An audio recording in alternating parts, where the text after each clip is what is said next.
Hello there, boys and girls of the internet. Now, today, if you are a Nintendo fan, you might have heard that Nintendo has just released 13.0 update for the Nintendo Switch. The Nintendo Switch has been out since March 3rd, 2017. It's been about 4.5 years so far. That being said, if you have the latest update, you may or may not know about its previous update. If you don't know about its update, long story short, the biggest thing that came in the newest thing is you need to go to your system settings.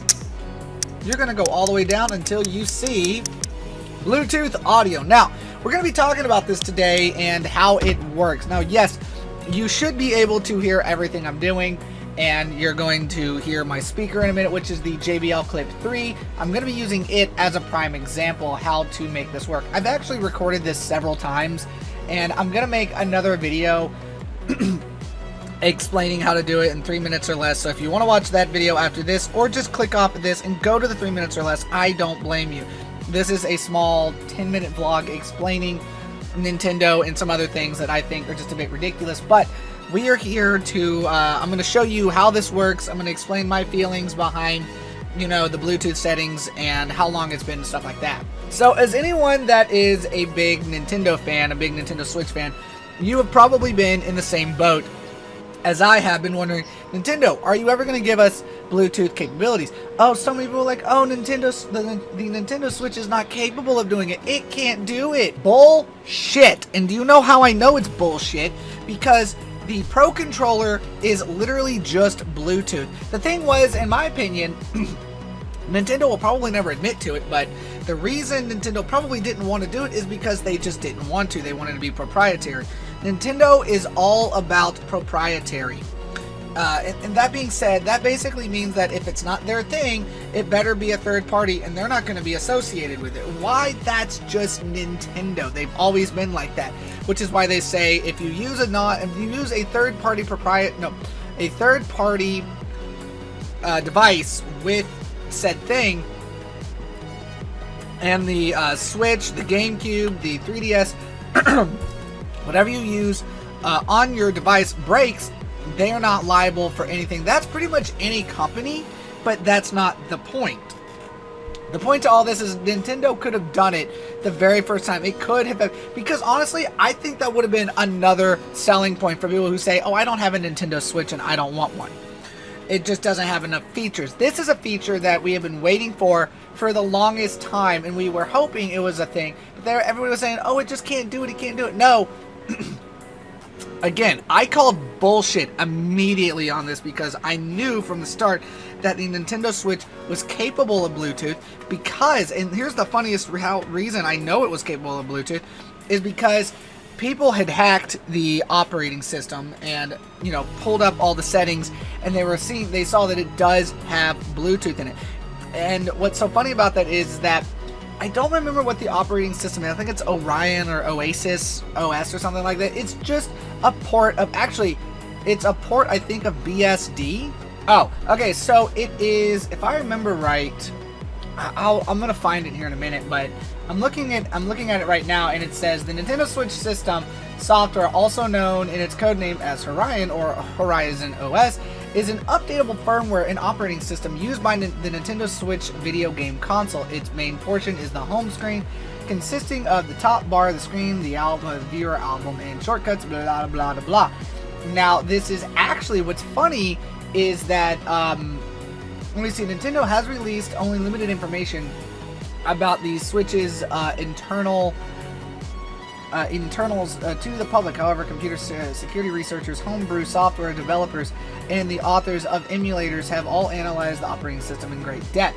Notable finding that the Switch operating system is codenamed Horizon. That is an evolution of the Nintendo 3DS software, and it implements a proprietary microkernel architecture. All drivers run user space, including the NVIDIA drivers, which the security researchers described as kind of similar to Linux drivers. To the Linux driver, the graphics driver features an undocumented thin API layer called NVN, which is kind of like Vulkan but exposes most hardware features like OpenGL compatibility profile with NVIDIA extensions. All user space processes uses address space layout or randomization and our sandbox. Now, if you don't understand what sandbox means, it means what happens in the space stays in the space. Something breaks, it stays broken in that until it's fixed. Nintendo made efforts to design the system software to be as minimalist as possible, with the home menu graphics asset using less than 200 kilobytes. The minimalism is meant to improve system performance and launch games faster. As early as July 2018, Nintendo has been trying to counter Switch homebrewing and piracy. Measures include an online ban and on the hardware side, patching of the Tegra to prevent exploits. On 11 December 2018, Nintendo sued Mikhail, I'm not even going to try his last name, for selling Switch modification. I think they mean Switch modifications that can play pirated games. Since August 2019, the difficulty of homebrewing has gone up, as the new Mariko chip replaced the old Arista chip after the release of the Lite. In late 2019, tools for hacking all Switch consoles were announced. Gary Bowser was arrested in September 2020 in the Dominican Republic after Bowser appeared in court in USA. The prosecutor alleges that Bowser was a piracy group leader, but wasn't Gary Bowser... I thought Gary Bowser... Who am I thinking of then? There must be another Bowser, because I know there's another Bowser in Nintendo. I just don't remember who it was. Anyways, the open source components, user interface, because they said BSD. That's what it was. I just remember. So if you don't know what the BSD Linux is, I'll explain that real quick, and I'm going to get on to talking about the Nintendo Switch in general. So BSD Linux is the biggest difference between Linux and BSD is that Linux is a kernel, whereas BSD is an operating system, also includes the kernel, which has been derived from the Unix operating system. The Linux kernel is used to create a Linux distribution after stacking other components, and that's the biggest reason why you'll see things like the 3DS and the Nintendo Switch use things as this. The reason they use it is because, again, they stack components. It's easier to stack something and remove it from the stack than it is to do that, because you're basically compiling it and you can just throw it in there and update it as soon as you need to, which is pretty useful and convenient when you think about it. But I would say that's more or less depending on what you're doing it. It even says, somebody asked, is BSD better than Linux? Someone says, Linux versus BSD is free and open source operating system systems that are greatly inspired by the Unix operating system. BSD stands for Berkeley Software Distributions. But there's really no way of saying which one's better. I think, again, that comes down to the idea of what you want to use it for in the long run, because realistically, even if you say that you want that specifically for something, it doesn't really necessarily mean anything at all. A lot of people get that kind of idea wrong. Oh, this operating system is better than this one. And realistically, no, it's not. That means absolutely nothing. What it really means is that... Oh, random hiccup. What it really means in the long run is that it doesn't matter, you know, what operating system you use, it's how you use it kind of idea, because I know people who are Power Mac users and they pretty much can run everything on it, and they use things like Parallels for Windows applications, or people who use exclusively use Linux, but they use Wine to play certain games. A good point to make is that if you know who, one of my favorite YouTubers on the internet, maybe one day I'll meet him, is Some Ordinary Gamer Mudahar, and he's even expressed how there are certain things that operating systems can do that others can't, and he's a very big Arc user. That's his main operating system, but because I believe he has a degree in software engineering, he knows how to use all three major operating systems. And if you don't know them, it's Windows, Mac, and Linux. So we've talked about the BSD kernel, we've talked about, you know, the operating system, blah, blah, blah. Now, there's probably more into that than I realistically know what I'm talking about, and I'm talking off of what I've read on the internet. Now, if you definitely know more about this, by all means, correct me where I'm wrong. I like being corrected. I like knowing if I got the information right, and I like to know if what I'm saying is true, so on and so forth. I do enjoy that kind of thing. Fun fact, if I remember looking it up right, Xbox 360 and up, I think, are all different modded versions of Windows. I believe the current version, which is like what, Xbox One S, that is a modded version of Windows 10, which is pretty cool.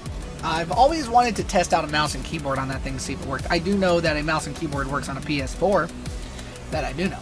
So anyways, so now we're going to go ahead and get to this. Now, if you're wondering why I'm recording this differently, I don't think I explained it. So first of all, for some reason, I have not been able to record this properly at all. So I'm recording this with Camtasia, and luckily Camtasia gave it a thing where I can actually record a gaming software and stuff like that with it directly. Like, I think I just need to have Elgato open for the background sound, and that's pretty much it.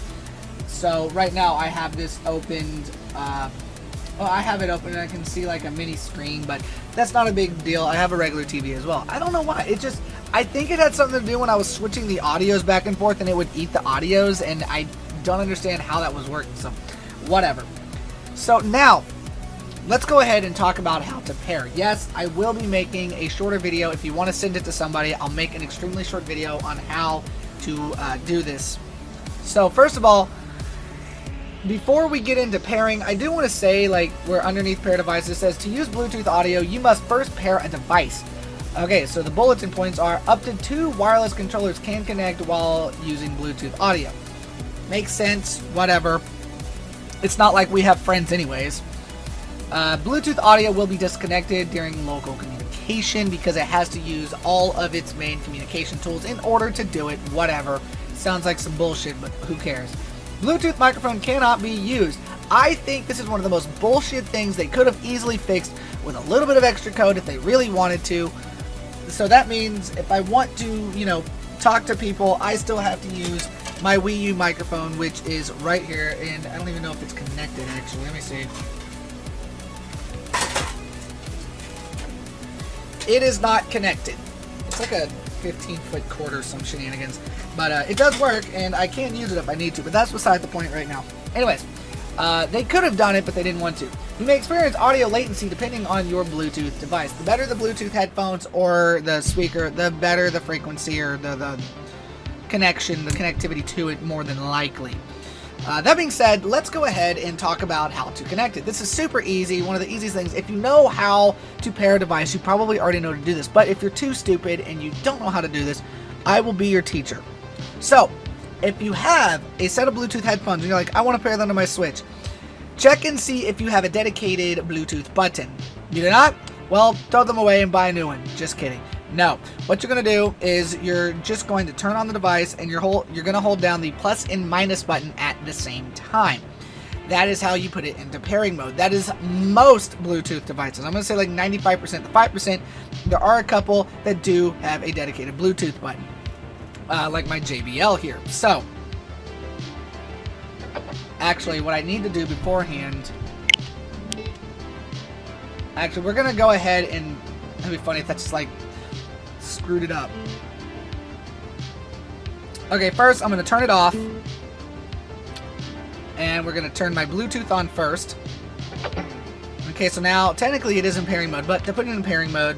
There we go. So I wanted to make sure that it was in pairing mode first. Now, here's a couple small little tidbits that you may need to know that it may do. Like, if it doesn't find the Bluetooth, reset your Bluetooth, reset your Switch. Another thing is, this has happened to me a couple times while making sure that this works. What you're going to want to make sure that it does is that if you do have it all set up and it says it can't find it, let's see if it does it automatically. Connected. Okay, that's perfect. It connected perfectly just now. So sometimes it may or may not, depending on the situation, it might kick it, and it might not kick it, but it might not connect to it. Why? I don't know. Maybe it's because of some situation. I don't know how to explain it. But sadly, the downside about this is you can't control that audio You can't control the Bluetooth audio with your Bluetooth headphones. So make sure that this is what I would do personally on your end if you're doing this. Turn this all the way up, but be able to control it with the volume controls on your device. It will just be easier. Or you can reverse it, say like you're using Bluetooth speakers that are way away. Turn that all the way up, but then control this volume.